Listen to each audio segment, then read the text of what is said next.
마우스가 등장하니 한번 찾아보시기 바랍니다.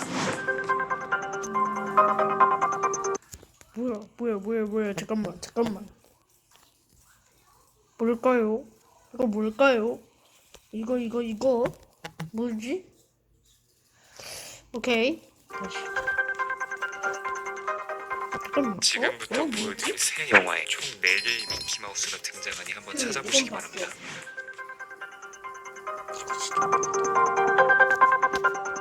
잠깐만요. 잠깐만.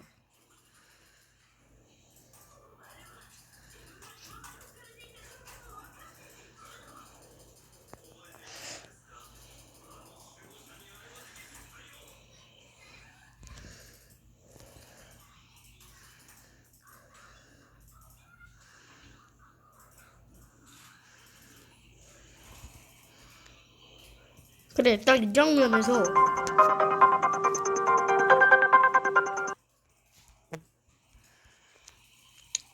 여기 이거 뭐야? 뭐야 이거?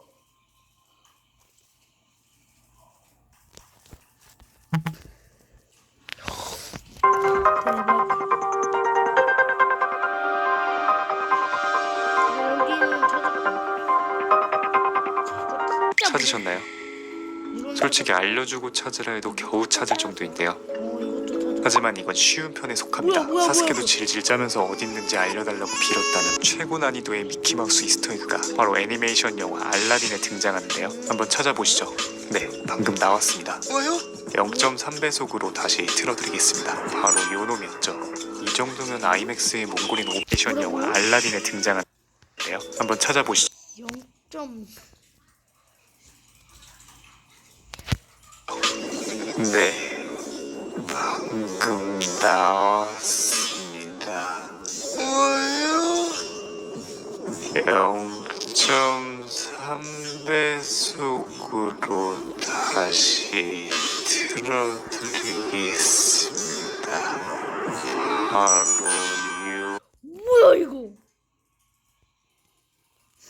뭐야 이거? 어? 잠깐만. 이거 뭐야 이거? 뭘까요 이게 대체?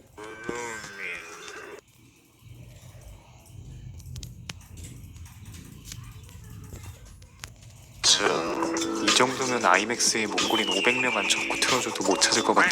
이걸 처음 발견하신 분은 정말 겨울왕국 2편에서도 미키마우스가 간접적으로 등장하는데요. 여기 진짜로? 엘사가 쏘아올린 이 작은 핀이 미키마우스 로고의 실루엣이었다죠.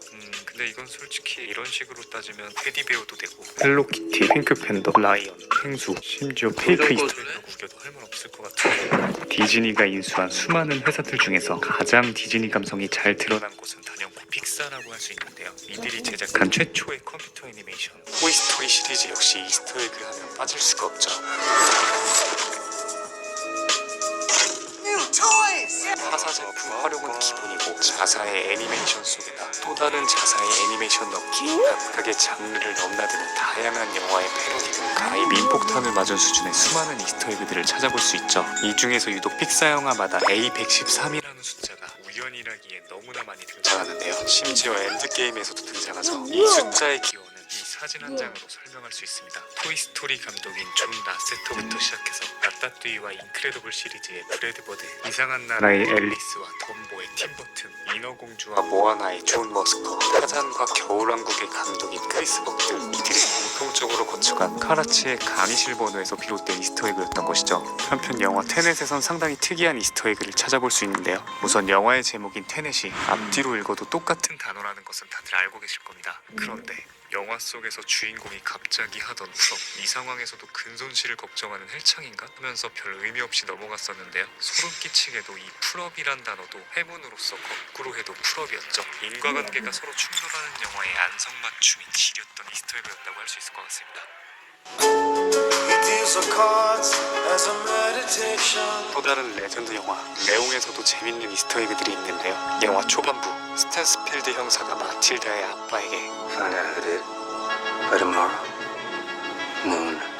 내일 점심 즉 12시에 다시 오겠다는 장면이 있습니다. 그리고 다음날 영화 내 시계에서 비친 시간은 11시 58분. 이후 영화 시간으로도 정확히 2분이 지난 뒤 12시 점심을 맞이한 형사일당이 마틸다의 집으로 들이닥치죠. 또 특수부대 팀에게 붙잡힌 마틸다가 레옹에게 힌트를 주는 장면이 있는데요. 사전에 레옹과 약속한 노크 방식과 일부러 틀리게 쳤기에 눈치채고 대비하는 장면이죠. 그런데 여기서 좀 더 깊게 들어가서 이 노크를 로마자 모스부호로 해석하면 각각 D, I, E, 다이, 즉 죽음을 의미하는 모스부호 이스터에그를 발견할 수 있습니다. 여담으로 영화의 마지막 부분에서 마틸다가 레옹이 남긴 화분을 밖에다 심는 장면이 나오는데요. 사실 이 식물은 아글라오네마라 불리는 열대 품종으로 실내에서도 겨우 키우는데 저기다 심으면 직사에 한편 이스터에그는 영화의 핵심 실마리를 제공해주는 힌트 형태로 나타나기도 하는데요. 영화 컨저링 2였죠. 작중 악령의 퇴마를 위해서는 반드시 그 악령의 이름을 외쳐야만 했는데요.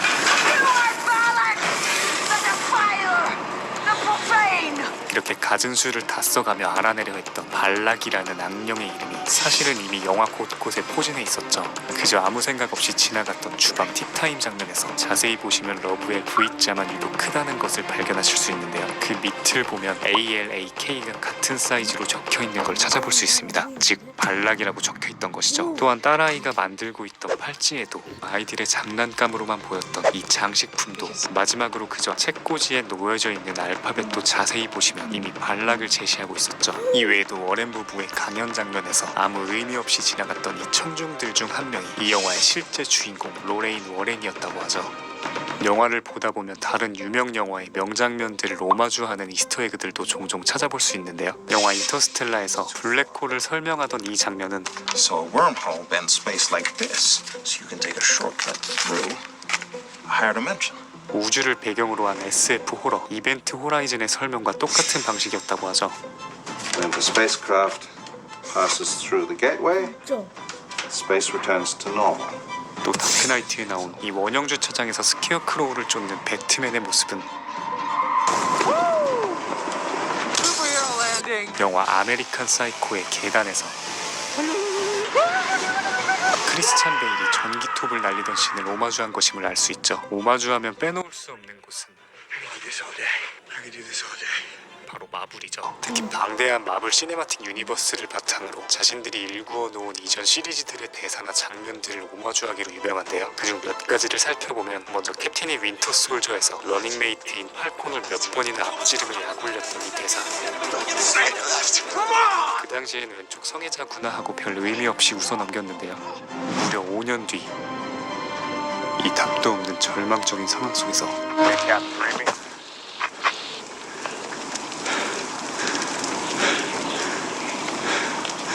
Captain Sam, can you hear me?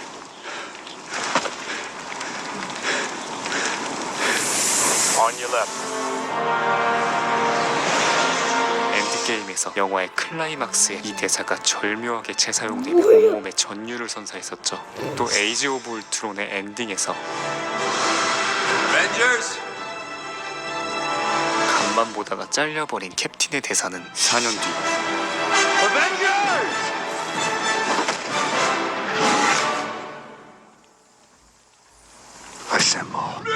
최종 결전에서 또 한 번 소름 끼치게 사용됩니다. 또한 시간 강탈 작전을 앞두고 동료들과 나눈 하이파이브의 모습은 자세히 보면 아이언맨 1편에 나온 토니의 초기 아크리액터의 형태를 띠고 있었죠. 토르 라그나로크에서 답도 없이 강한 헬라를 상대하며 토르가 날렸던 이 대사는 You can't defeat me. No, I know. But he got. 짜잔! 내가 돌아왔다. 11호에서 호크아이가 비전에게 개털리던 중 내뱉었던 You can't overpower me. I know I can't. But she can. 이 대사를 오마주했던 것이었습니다. 비슷한 맥락으로 어벤져스에서 큰 웃음을 주었던 토르의 이 조크 역시 Loki is beyond reason, but he is of Asgard, and he's my brother. He killed 80 people in 2 days. He's adopted. 5년 뒤 라그나로크에서 I've never met this man in my life. He's my brother! Adopted. 정반대로 절묘하게 활용되죠. 잔인하고 흉폭하게만 연출되던 외계인의 이미지를 친근하게 바꿔버렸던 혁신적인 영화 E.T.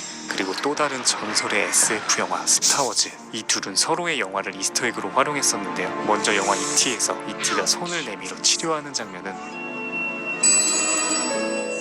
스타워즈 시리즈에서 포스를 통해 치료할 때와 흡사한 것임을 알 수 있습니다. 또한 E.T가 스타워즈 요다 가면을 쓴 아이를 쳐다보며 고향을 그리워하는 모습을 보이며 웃음을 자아냈었는데요. 이게 화답하듯 스타워즈 에피소드에서도 E.T와 같은 종족의 외계인이 등장하는 것을 발견할 수 있습니다. 서로 다른 영화이지만 이런 이스터에그를 통해서 동일한 세계관임을 암시하는 영화 팬들에게 있어서 너무나 재밌는 이스터에그였던 것이죠. 서로 절친이라 알려진 스티븐 스필버그와 조지 루카스이기에 가능했던 것 같습니다. 마지막은 지무비 이스터에그인데요. 눈치채셨던 분들도 있겠지만 사실 저도 1년 이상 제 영상 곳곳에 수많은 이스터에그들을 숨겨놓았는데요. 빠르게 한번 훑어보도록 하겠습니다. 먼저 이번 영상의 레옹 부분이었죠. 한 엑스트라 배우의 선글라스에 지무비 로고가 박혀 있었던 사실 눈치채셨었나요? E.T와 스타워즈 부분에서도 잠깐 스쳐 지나가는 우주선에 또 다른 지무비 로고 버튼이 자리 잡고 있었습니다. 얼마 전 올린 지렸던 특수분장러에선 똥꼬쇼를 하고 있는 배우의 무릎에 좀 고난도로 채피 부문에선 순식간에 지나가는 스피커에 제 마크를 심어 놓았는데 이건 아무도 못 찾으셨습니다. 지렸던 우주편에선 여러 행성들 사이에 G행성이 움직이고 있다는 걸 확인할 수 있고요. 가끔은 좀 쉬운 난이도의 조명으로 쓰일 때도 있죠. 또 때론 비행기 로고, 로봇 눈깔, 스마트폰 렌즈, 컴퓨터 프로그램, 간판, TV 버튼, 교복 마크, 훈장, 알파벳 O, 신호 등 심지어 모자이크 대용으로도 사용되죠. 또 경영이 형 윌 스미스와 함께 지무비 영상 최다 출연을 도맡고 있는 것은 바로 G팬티이죠. 가끔씩 우리 윌 형의 뚝배기에 쓰여드리기도 하고 지렸던 세트편의 부산행 부분 카메라 속에 살포시 등장하기도 합니다. 또 때로는 고독한 우주비행사의 동반자로, 때로는 장만보의 가리개로, 때로는 우리 로즈 누나의 또 영드 퀴즈 소개 영상에선 건물 간판에 G팬티를 입혀놨는데 의외로 아무도 못 찾으셨습니다. 마찬가지로 지렸던 특수분장러 영상에 소화기 위에도 G립톡이라고 지무비 그립톡 굿즈를 심어놨는데 아무도 못 알아봐 주셔서 존나 삐졌었고요. 말 나온 김에 지무비샵에서 지리는 가성비 세트를 만들었는데요. 지무비 에코백, 볼캡, G립톡 그리고 G팬티 이 모든 것이 세트로 단돈 39,000원에 판매되고 있습니다. 판매 중입니다. 고정 댓글을 참고해주세요. 사람도 적정 용량이라는 게 있더라.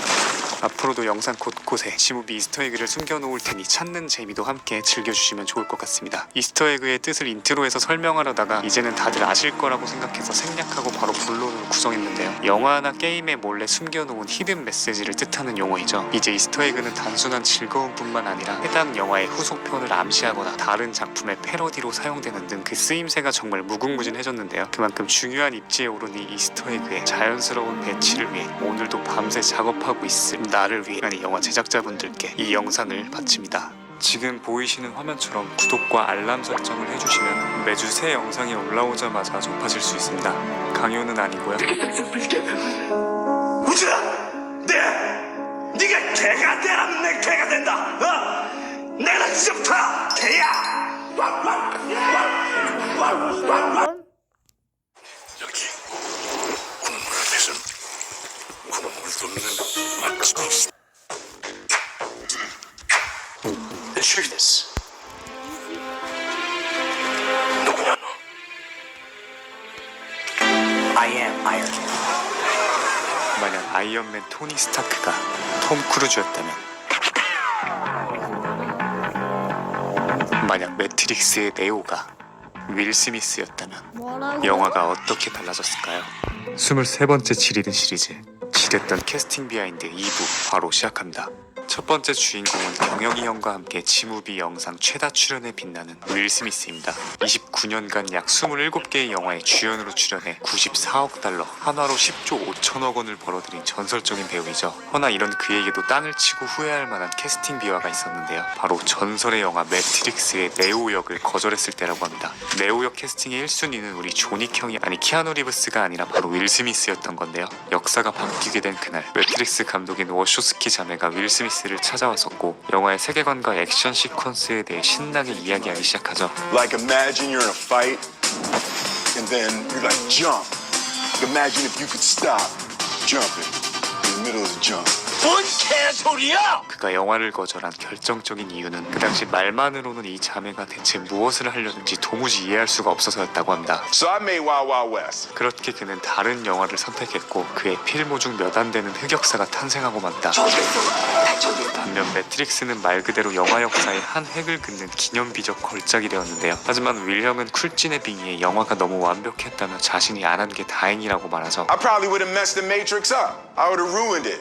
So I did y'all a favor. 그리고 그날 밤 소주 3병을 깠다고 대한민국의 분노의 양치킹이 있다면 헐리우드엔 앵그리 크로우가 있는데요. 숱한 히트작을 맡았던 그이지만 그만큼 놓친 작품들도 수두룩합니다. 그가 거절했던 목록을 가볍게 살펴보면 어바웃 어 보이, 콜레트럴, 매트릭스, 엑스맨, 그리고 반지의 제왕. 이 중 반지의 제왕 시리즈를 거절한 것을 가장 후회한다고 밝히기도 했는데요. 그 당시 반지의 제왕은 러셀 크로우의 고향인 뉴질랜드에서 촬영하는 데다가 영화 총 수익금의 무려 10%를 받는 것으로 제안이 왔었다고 합니다. 결과론적으로 3편의 총 수익 금액이 약 29억 달러였으니 그 10%면 우리나라 돈으로 약 3,204억 원이죠. 억소리가 절로 나는 제안을 거절하게 된 이유는 졸라 삐졌기 때문인데요. 그는 피터 잭슨 감독과 통화를 하며 대화를 주고받다 보니 감독이 최근 그가 찍은 작품을 전혀 모르는 것 같았고 또 말하는 뉘앙스가 꼭 다른 배우를 염두에 두는 것 같아서 지대로 삐져버린 것이었죠. 그런데 실제로 당시 제작진 측에선 잘 나가던 러셀 크로우를 강력하게 원했었으나 피터 잭슨 감독은 마음에 들지 않아 했답니다. 작중 아라곤이란 캐릭터는 처음엔 떠돌아다니는 레인저에서 점차 왕으로 성장해 나가는 느낌이 있어야 하는데 러셀 크로우는 딱 봐도 왕처럼 생겼기에 마음에 들지 않았던 것이죠.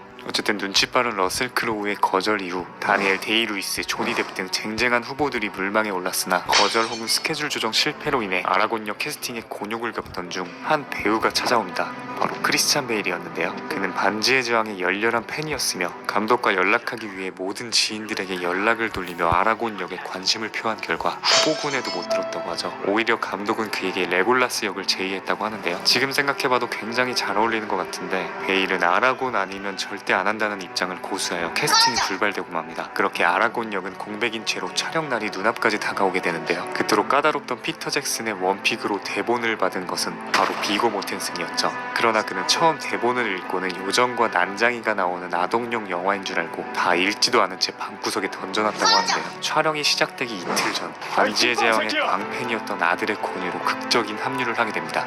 그렇게 해서 킹같이 내려온 아라곤 성님이 탄생하게 된 것이었죠. My turn. 대마블 유니버스의 시작을 알렸던 영화 아이언맨. 이제는 로다주가 아닌 토니 스타크를 상상조차 할 수 없지만 캐스팅 1순위는 따로 있었다고 하는데요. 바로 톰 크루즈입니다. 아이언맨의 영화화 프로젝트는 90년대 후반부터 이야기되기 시작했는데요. 그 당시 가장 핫한 스타였던 톰 크루즈가 1순위인 건 어찌 보면 당연한 결과였습니다. 심지어 본인도 이 프로젝트에 열정을 가지고 있었다고 하죠. 만약 그가 아이언맨이었다면 And I am Iron Man.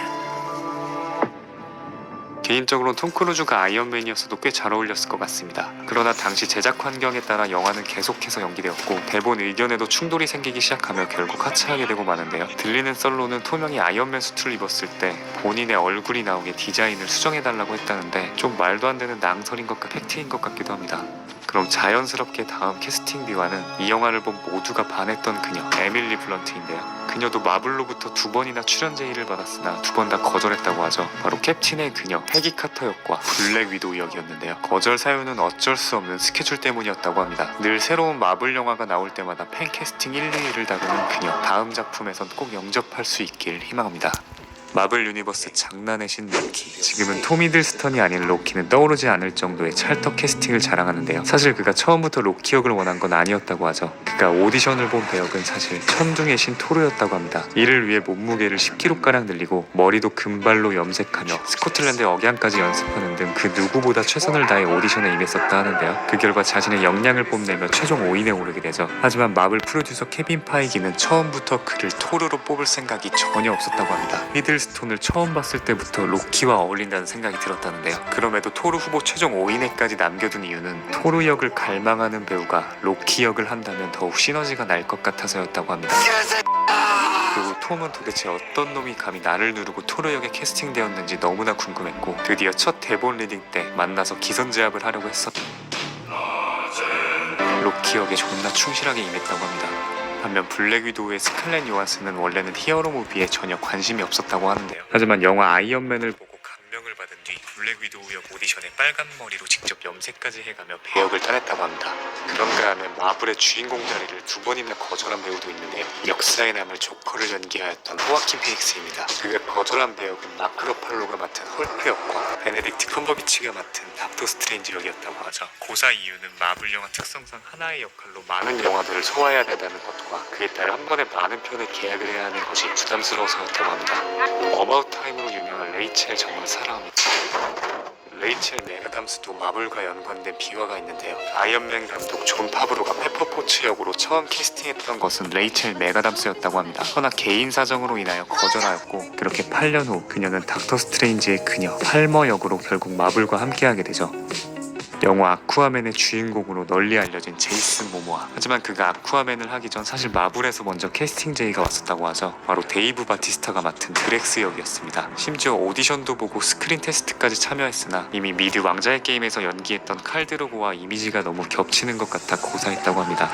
가디언 바로 데이브 바티스타가 맡은 드렉스 역이었습니다. 심지어 오디션도 보고 스크린 테스트까지 참여했으나 이미 미드 왕자의 게임에서 연기했던 칼 드로고와 이미지가 너무 겹치는 것 같아 고사했다고 합니다.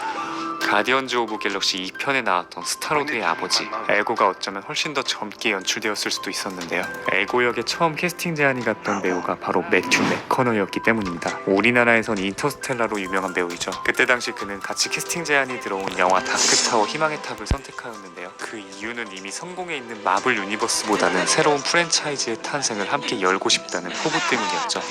어디서 이상한 소리가 들리는 것 같은 메소드 연기의 교과서 크리스찬 베일 그리고 레오나르도 디카프리오 둘 다 74년생 동갑내기의 아역 배우 출신으로 아주 좋은 친구가 될 줄 알았으나 그들에게 기묘한 운명의 장난이 펼쳐지게 됩니다. 1993년 로버트 드니로 주연의 이 소년의 삶이란 영화에 둘 모두 오디션을 보게 되는데요. 베일은 평소 존경했던 대배우와 연기를 할 수도 있다는 마음에 무척이나 설렜다고 합니다. 그러나 드니로는 400여 명의 아이들 중 한 명을 직접 지명하는데요. 그것은 바로 디카프리오였죠. 또 이듬해 영화 길버트 그레이프 오디션에서 둘은 다시 만나게 되고 베일은 그 어느 때보다 철저한 준비를 해 또다시 역할을 빼앗기고 맙니다. 그 당시 레오는 아역 배우들 사이에서 통곡의 벽으로 유명했는데요. 조커로 나무주연상을 받았던 호아킨 피닉스도 수상소감에서 이때 당시에 그를 언급했었죠.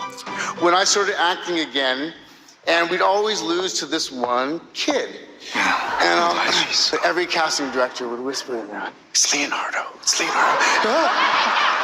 Who is this Leonardo? 1997년 디카프리오는 자신의 인생작 타이타닉을 만나게 됩니다. 그런데 원래 이 영화의 가장 유력했던 후보도 또 크리스찬 베일이었죠. 베일은 최종 오디션에서 가장 좋은 점수를 받아냈었는데요. 하지만 감독 제임스 카메론은 남녀 주인공 모두가 영국 출신 배우가 되는 건 원치 않았고 최종적으로 또다시 디카프리오가 선택되게 됩니다. 그렇게 레오는 전 세계 최고의 스타로 급부상하였고 베일은 또다시 좌절해야 했죠. 그 후 어느덧 3년이 지나고 드디어 베일에게 절호의 찬스가 찾아오는데요. 바로 영화 아메리칸 사이코입니다. 잔뜩 이를 갈고 있던 베일은 캐스팅이 확정되고 1년 가까이 준비하며 크랭크인만을 기다리고 있는데 또다시 그가 나타납니다. 디카프리오가 이 시나리오에 관심이 있다는 소문이 들리기 시작하자 제작진이 바로 주인공을 교체해버리려고 하는데요. 심지어 감독이 이를 반대하자 감독까지 바꿔버리려 하죠. 하지만 그 누구보다 간절했던 베일은 제작사를 찾아가 역할을 포기할 수 없다는 열의를 보였고 디카프리오도 다행히 다른 영화를 선택하며 베일은 가까스로 주연 역할을 지키게 됩니다. 그 후 베일은 벼르고 벼른 만큼 미친 듯한 메소드 연기를 선보이며 전 세계의 주목을 받기 시작하는데요. 결국 크리스토퍼 놀란 감독 눈에 들며 배트맨 트릴로지의 주인공으로 캐스팅되게 되죠. 그렇게 세상에 자신의 이름을 알리기 시작합니다. That's frightened me. This time my enemies share my dread. 지렸던 캐스팅 비하인드. 처음엔 국내 배우편과 해외 배우편 2부작으로 기획했는데요. 자료조사를 하다보니 다루고 싶은 내용들이 많아져서 3부작으로 제작하기로 결정하였습니다. 2부는 여기까지고 1부는 최종 화면과 고정 댓글에 걸어놓겠습니다. 마지막 대망의 3부는 해리포터를 시작으로 더 재밌는 내용들과 함께 돌아오겠습니다. 지금 보이시는 화면처럼 구독과 알람 설정을 해주시면 3부가 올라오자마자 접하실 수 있습니다. 강요는 아니고요. 우자!